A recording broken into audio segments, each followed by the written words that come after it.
Assalamu alaikum and welcome back to Kalashnikovia, the show where we talk about the Quran in ways which perhaps you haven't heard the Quran talked about before.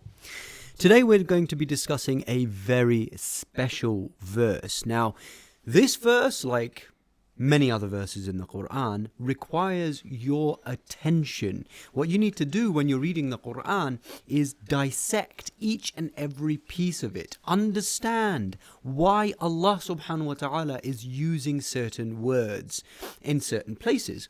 So look at this verse now. What does Allah tell us? He says, Inna fir'auna ala fil ard. Certainly the Pharaoh exalted himself throughout the land, throughout earth. Okay, so this first part of the verse, what is it showing us? That there is somebody on your planet, in your time, who is exalting themselves above the law of Allah. Okay, but that's only the first clause. We've talked about Fir'aun and we've talked about the Taghut in previous episodes. Now we're going to go a bit deeper into this particular verse. So first he says that Fir'aun exalted himself in the land. Then what does he say? وَجَعَلَ أَهْلَهَا شِيَعًا. And he established among the people of it, the people of the earth, factions, groups, partisans, different political parties.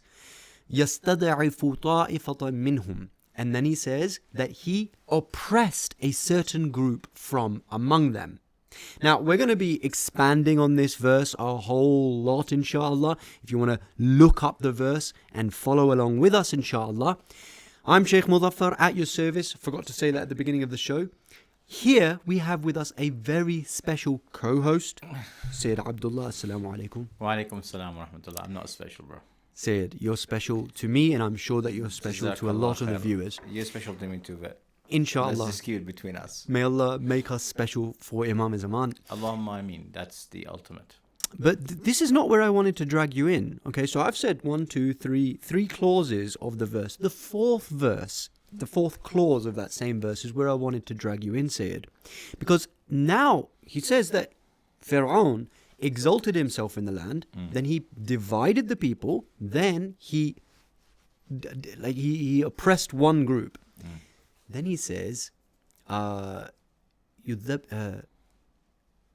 أَبْنَاءَهُمْ وَيَسْتَحْيِي نِسَاءَهُمْ.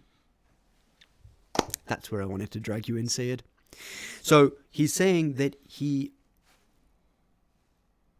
slaughtered, literally he killed the men, and then he kept alive the women. Now, when the Quran is talking, Allah tells us certain things indirectly. And essentially what this is talking about is how, it's a horrible thing to talk about if you really want to expand on these things, but sometimes you have to. And I feel like in today's society we have to understand that that is exactly what's happening. Men are being killed, and I'm not talking about military killed, because that's happening certainly also. I'm talking about the spirit of men being killed, being trodden on, what it means to be a man, chivalry having been crushed, and women are being kept alive in a metaphorical sense in Western societies, whereby you see them exalting themselves through the media, the whole glamour and fashion culture that exists. And so what I feel like is this whole toxic feminism and everything that we're facing is actually something which Allah is warning us about, not only in the Quran but the Hadith also. And it's one of the tools of control that the Taghut uses. So yeah, that's where I wanted to start the discussion off with you. No, you're right. You're on the right track. See, the Taghut, because a lot of people, like you began, a lot of people don't understand that when Allah subhanahu wa ta'ala uses names like Fir'aun, Haman, Qarun, Allah subhanahu wa ta'ala in the Quran, He's not in the business of naming things or people unless He's trying to make a statement. Right. Now, Fir'aun, now we do have a discussion whether it's the actual name of the pharaoh or whether it's a title. It's still debatable in terms of which one Allah subhanahu wa ta'ala is trying to mean. Now, Fir'aun himself, Allah refers to him as Taghut. Right. Now, Fir'aun, he represents control, power, oppression. Now, Allah subhanahu wa ta'ala, again in the Quran, He's not in the business of entertainment either. When He tells you stories, He's trying to relate it to your time. And again, people don't understand that concept. When they read these stories, they think they're just stories that happened. The Quran, what makes it different than any other book, and this is the claim that we make, because since Islam is the last religion, so Islam has to accommodate for people until the day of judgment, because the last. It has to accommodate. And therefore, the Quran has to accommodate for people until the day of judgment. So the Quran wasn't just revealed for the Prophet sallallahu alaihi wasallam 1400 years ago and finished, and then we just dealing with the verses of ahkam, verses of rules and regulations. No. Every word that was said back then still applies to me now. So the ayah that you read of Fir'aun, now who is the Fir'aun of our time? Which system that today is on earth? Let's not beat around the bush, Sayyid. It's America. It's the Zionists. Sorry, I ruined your flow completely, but come on. Now, you didn't ruin my flow. I mean, this is a common sense. But people have to understand when to put the dots on the letters, right? So when we talk about Taghut, Fir'aun was a Taghut. Tagha fil ard. Like he reached the highest level of Taghyan. Then Allah subhanahu wa ta'ala starts to break down what he did. جَعَلَهُمْ شِيَعًا. He divided them. And then he had the Mustada'afin on one side, those who are with him on one side. And then he started killing. And he started, like he said, the men were being killed, or the children would be slaughtered, the women would be taken captives. And he had that control over people. So every time you look at Fir'aun in the Quran, you have to put all the verses together and see what Fir'aun did back then and what is the Fir'aun of our time is doing, which is the exact same thing. See, the concept, like, because now you started talking about metaphorically rather than literally. Now, obviously, it goes both ways. Allah subhanahu wa ta'ala, and back in the day when he talks about the pre-Islamic era, the ignorance era, as we call it, Jahiliyyah al-Ula, right? Allah talks about the concept of people using, or they used to bury their daughters alive, which Allah has spoken about them. We do the exact same thing today. When girls are being used as tools, they've been objectified, and parents now willingly, they let their girls go into social media, Instagrams, and becomes fashionistas, or whatever they call them these days. They got a term for them. When you don't give them knowledge and iman and faith, and you just let them be, that's as good as burying them alive as killing them, right? So if we have to use metaphorical arguments here. So same thing with Fir'aun. So Fir'aun back in the day, what he did is the same thing is being done today. The same thing, the same concept applies. That the Taghut of today, he understands that the Machiavellian methodology, divide and conquer. They divided us. Now, if you go like, how long was it? 70, 80, 90 years ago? The Arab land were just one piece. We had no borders. We had no passports. We just one land. They understood that with time, that this is going to be a problem. You have a massive piece of land, massive, right, with millions of Muslims in it. If they are one unit, this is going to be a threat to us. Have you played Risk? Yeah. Risk, the game, the board game. Have I played the game? Yeah. No, I haven't played it. Oh, you haven't played it? I'm not very good with board games. I'm a PlayStation person. Oh, really? Yeah. I used to be, but anyway. Are you serious? Oh, what games did you play? Sorry. You name it. Huh? Are you serious? Yeah. All right. Well, talk about that another time, inshallah. Inshallah, when we do a PlayStation. Name a game though. I'm just curious. What? I'm just The curious. first game I played was Doom. Remember Doom? Oh no, come on. Yeah, I played Doom. Everybody played Doom. Yeah. Everybody in our generation played Doom. Yeah, such I an played old Doom game. the other day. Oh, okay. Because we're in this nostalgic place. We're like, oh, I just need to Yeah. escape. So you play Doom. Yeah, so we played our games. Anyway, the reason So I was risk- saying risk, it wasn't completely irrelevant, but the Middle East is just one little thing that's always bothered me actually. Yeah. It's a strategy game where you have different countries, you have to conquer Yeah. them and stuff. So Yeah. the Middle East is just one Piece. piece. So that's that's a problem. They done the same thing with Russia, mind you, right? That they can't have one piece of land with a lot of people in it. That's a threat to them. So they need to divide it. So the British, when they invaded the Muslim lands, in their, when they were colonizing everything, they divided the Muslim lands. Yeah. And they placed people in charge of each I land. mean, it's just. And they created this nonsense, right? I just want to say how beautiful it is that can you believe that people still say that Islam and politics is separate? Yeah. It's so ridiculous. It is ridiculous. Allah is showing us here that he's actually highlighting for us the art of the enemy's deception.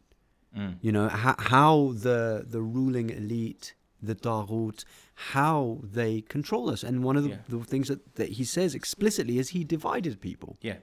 It's just amazing. So that's what Pharaoh did, right? جعلهم شيعا. He made them to groups and he separated them. And that's first when it comes to control.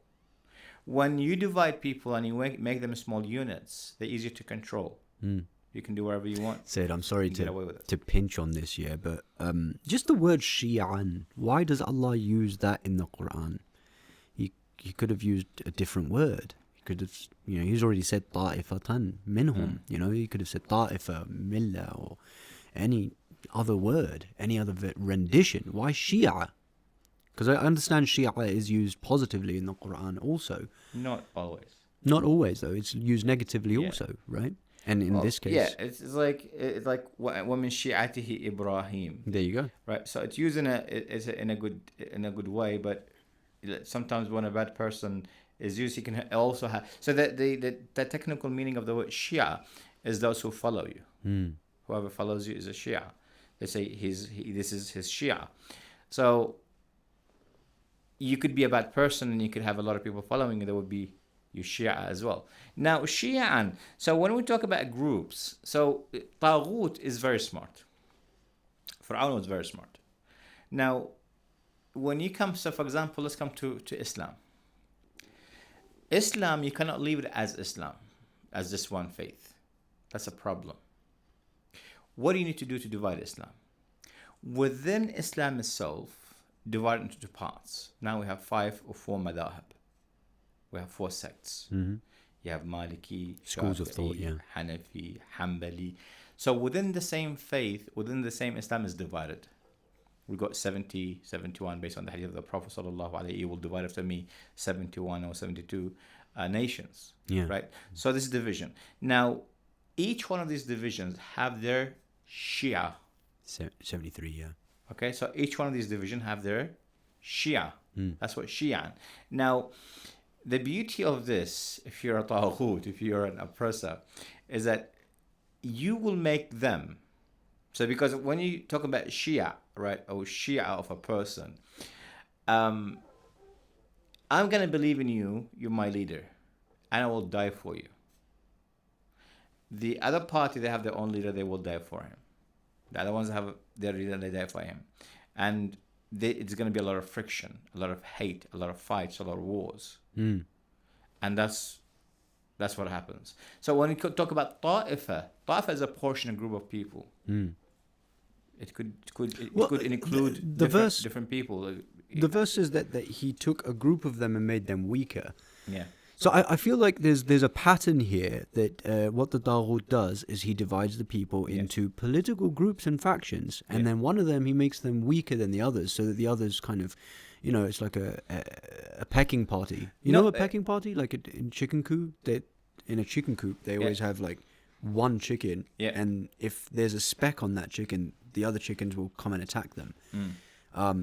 I don't know why I said that, but it's the idea that you can get weak-minded creatures to bully something else which is weaker than them. Yeah. And it's quite scary, actually, because... No, but look, so sometimes, like, you can create groups. It's not about a strength. They will fight each other. For example, you could have a group that's strong, but they can get defeated easy by another group that's weaker than them. But the idea is not about making some weak, some strong. It's just about dividing them and letting them, have at it. Kill themselves, basically. And if there's one that's dominant, that's also a threat to you, you go to that and you break it from within. Yeah. Now, for example, if you look at the Muslim world themselves, for example, now we have two major groups. We have Shia and we have Sunnah. Right? Within the Shia themselves, we have a lot of factions. We have a lot of groups. And at times it gets really ugly. Didn't you say a really controversial hadith the other day about how before the zuhur of Imam Zaman, the Shias are going to hate each other? Yeah. How did it go again? So the hadith from Amir al-Mu'mineen salamullah alayhi, and also from another Imam, he said to him at the end of times, يَلْعَنُ بَعْضَكُمْ بَعْضًا, and then some of them will curse others. You will curse each other. You will, he said, وَيَتْفِلُ بَعْضَكُمْ فِي وَجْهِ بَعْضٍ. You will spit in each other's faces. It will get that bad. And then the man says to him, لا خير في ذلك الزمان. There is no good in this time. How good is it that we're going to spit in each other's faces? The Imam says, no. الخير كله في ذلك الزمان. That's the best time. He's like, how so? He's like, because that's the time when the Mahdi alayhi salam will emerge. Because it reached the end. You know what I mean? So there's nothing left. So within the same sect, you have people divided. Now, even like with the Shia, I don't really care. I say it as I see it. We Shia are divided as much as Sunnis are divided. And that's what Taghut is doing. And that's what Fir'aun did. Fir'aun did the same thing with Bani Israel. He divided them into groups. He appointed different people on different people. He would have each group, he would appoint an Egyptian on top of them. And if this group are nice to their Lord, then, they get favors. And that's how he controlled them for many, many years. And they were submissive to him. They couldn't do much because they weren't united themselves. There were Banu Israel at 12 tribes, right? The Quran says 12 tribes. And these 12 tribes, they never get along together. They just kept having go at each other. And that's one of the reasons they got doomed, right? And the same thing is happening to us as well. So the Taghut, again, to go back to Taghut, I don't want to drift away from the topic, but that's what the Taghut does. So Allah subhanahu wa ta'ala is giving you a look forward of how the Taghut works. He would divide you, he would yastad'af, he would, yastahil. If you look at it from one perspective, it's exactly what they've done in many countries across the world, where they have two political factions vying for power against each other. So there are two political factions, the Republicans and the Democrats, or the Conservatives and Labour, and essentially they're all under the same... But that's only the Taghut system. No. Right. See, the Taghut system itself, for example, if you go to America... this verse is talking about Taghuti system, the Pharaonic system. No, so in America, for example, no, Allah's talking about Fir'aun doing to other people, not to his own people. That's with Bani Israel. That's why he uses the word ard. He did this throughout the earth. So with people, not with his own people. His own people were worshipping him. They think of him as God because he gave them everything. They were like God's chosen thing. See, America, for example, or European countries, they have in their parliament, they have Republicans, conservatives, and right-wingers, and left-wingers, and whatever you want to call them. It's a control mechanism. Yeah, but within them, they know they're just putting a show. In their parliaments, in the senates, they're putting a show. At the end of the day, they all working for one purpose. Now, they want to keep people busy. But that's their version of it. When it comes to us, they divide us with arms. With weaponry? With weaponry. So, for example, we divide me and you.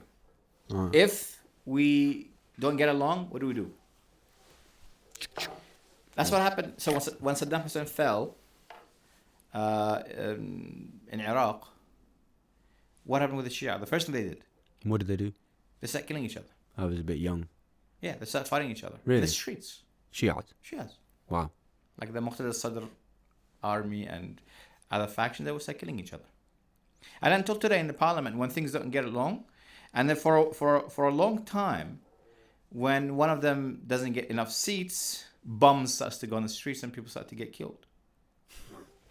Until things settle down, when they did this, what they call muhasasa. Okay, what's that? Muhasasa is like, we sit together, we divide the cake. You get this, I get this. Right? We're so pathetic. You seen Braveheart? Yeah. Braveheart? Yeah, of course. Yes, I've seen Braveheart. Who hasn't seen Braveheart? What does he say? You're so busy fighting for scraps from Longshank's table. Yeah. You've forgotten your God-given right Exactly. to freedom, I think. I can't remember Something the rest like of that. it. It's a good impression. But that's Good- what they're good doing, impression. right? They're just fighting for scraps. Yeah. Yeah, that's what they did. And so if any of these groups don't get along together, then it's war. Same thing happened in Pakistan when they took Imran Khan out of power. Oh man, that's Right? really sad. Now, Imran Astaghfirullah. Khan's people also went to the streets and there was like fighting and what have you. And so when it comes to us, they divide us, but they divide us with power. Yeah. Each one of us has a militia. Pakistan's behind really complicated, by the way. I can't. I really like Imran Khan, but I'm afraid to say that because Pakistanis, if you support any figure in Pakistan, right, there's always other groups among the Pakistanis who hate that figure. Yeah, obviously. It's frustrating. It's like this is not limited to Pakistan. This is pretty much across the world, and especially like in the Muslim countries, we take it too serious. We're always too serious when it comes to our ideologies. We like I said, we're willing to die for it. I'm willing to die for it. Now, if it's the right ideology, of course. Not following people. Allah subhanahu wa ta'ala in the Quran, He warns about us following people. Don't just follow blindly. Who are you following? On the day of judgment, I think I mentioned this verse many times. قالوا أضلونا ساداتنا. Allahu Akbar. Our heads, they made us get lost and get misguided. That's a verse of the Quran. Yeah. So Allah saying, why did you follow them? Why? So we're not meant to follow anybody except Allah, the Prophet, the Ahlul Bayt. End of the story. No one else. We spoke about the habl of Allah, right? The rope of Allah. وَاعْتَصِمُوا بِحَبْلِ اللَّهِ. جميعا. Hold on All to the together. rope of Allah subhanahu wa ta'ala. Don't hold on to fulan and allan and him and her. These guys, they go on to make you get lost. And then on day of judgment, Allah says, well, you made your choices. I got nothing to do with it. So it's a problem. So when we talk about Shia and when we talk about being divided, it's a very dangerous game. And the Taghut knows that. He knows that's how he can get to you. Right? And he uses force. Now if you look at Saudi Arabia, for example, right? Yeah. Now the Saudi family. Sayyid, can you hold that thought? I just want to clarify this because I'm sure that there'll be people watching, youths as well. And when we say that you can't follow people, only Allah and the Ahlul Bayt alayhimus salam. Obviously, we have, for example, Imam Khamenei, the Wali al-Faqih, and people have. At the end of the day, you're gonna end up with some sort of leader. No, these are Shia. no, we these- Shia of. We try to be Shia of Ali ibn Abi Talib. He's a person as well, right? Look, we look at Sayyid Ali Khamenei, Sayyid Khomeini, and them. These guys are scholars. Scholars. Now, the job of the scholar is to guide you back to the Ahlul Bayt, to tell you what the Ahlul Bayt want from you. Right? Not to place themselves as leaders on top of you. To tell you How do you differentiate? how to between them? differentiate. Okay, if we look at Sayyid Khomeini, for example, what was Sayyid Khomeini's movement about? God. So he said himself, I came to establish an Islamic nation. I want Islam. He didn't say, I want my own kingdom, my own country. And that's why it's called the Islamic Republic of Iran. Not Iran. He could have just started as Iran. Why did he have to put the Islamic Republic in front of it? So Sayyid Khomeini and Sayyid Ali Khamenei and our leaders, their objective is to tell you what the Ahlul Bayt want from you, and they want you to stay with the Ahlul Bayt. I agree with you, but I'm playing devil's advocate. Yeah. But any greatly admired personality in the Shia world can essentially call people towards themselves and make them think that, oh, I'm telling you what the Quran and the Ahlul Bayt have said. So how do people differentiate? Sorry, I know it's a tricky question, but... No, none of the Quran speaks about that when he talks about the rabbis. اتخذوا أحبارهم أربابا من دون الله. Ahsant. They took their rabbis and their priests as gods. As gods. And Imam Hussein alayhi salam mentions that in his Sermon of Mina, which again, please go and read it, yeah. But yeah, how do you differentiate then? When do you know that you're taking somebody as a god besides Allah, and when you're actually following somebody for the sake of Allah? Okay, it's a very simple formula.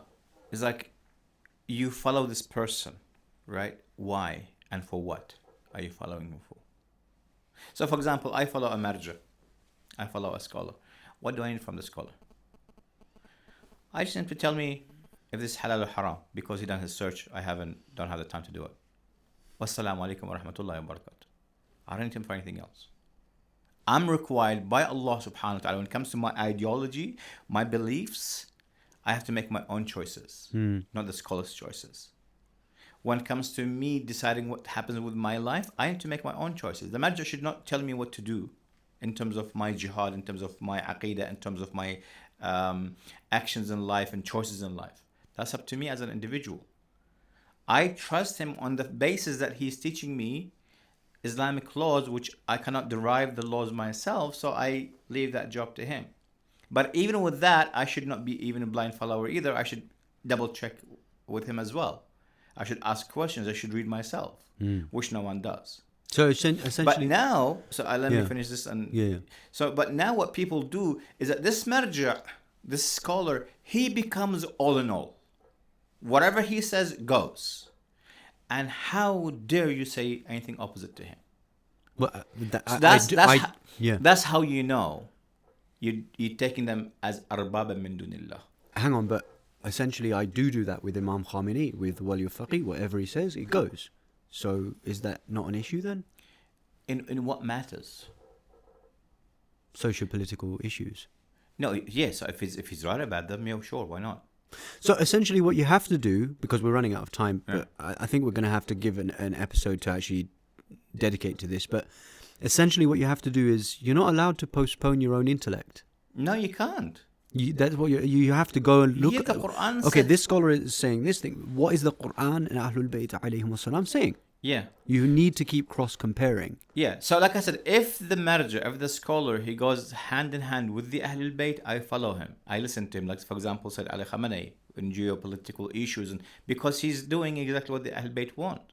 He's standing against oppression. He's fighting for the rights of the Muslims. He's fighting for the freedom of his own people. That's what the Ahlul Bayt want. But when I have a scholar sitting at home and people just follow him blindly and he has not saying anything, then I have a problem with that guy. So what are you doing? You're just sitting there, just giving me issues of halal and haram? I need an active person that represents the Ahlul Bayt alayhim salam in all of their entirety. Jazakallah Sayyid. So people need to understand, like, which of these scholars that we follow represents the Ahlul Bayt alayhim salam in everything. Not just in fiqh, not just in ahkam. In everything. And how many marja'as do we have that are actually active in the social arena? None. Just Sayyid al-Khamenei. He's the only one who's politically active. The rest, I don't know what they're doing. May Allah protect him, inshallah. May Allah give him more power, more courage, more strength, more iman, more spiritual prowess. May Allah make him something that gives Imam Zaman alayhi salam hope and happiness, inshallah. That's all we have time for, Sayyid. Khair, inshallah. I love you. I love you too. And dear brothers and sisters, dear comrades, I love you too. God bless each and every one of you. Unfortunately, we have run out of time. If you do have any questions or queries or comments, do leave them in the comment section below, because it helps the algorithm and you know how it goes. From myself and from dear Sayyid, we bid you Assalamu alaikum wa rahmatullahi wa barakatuh.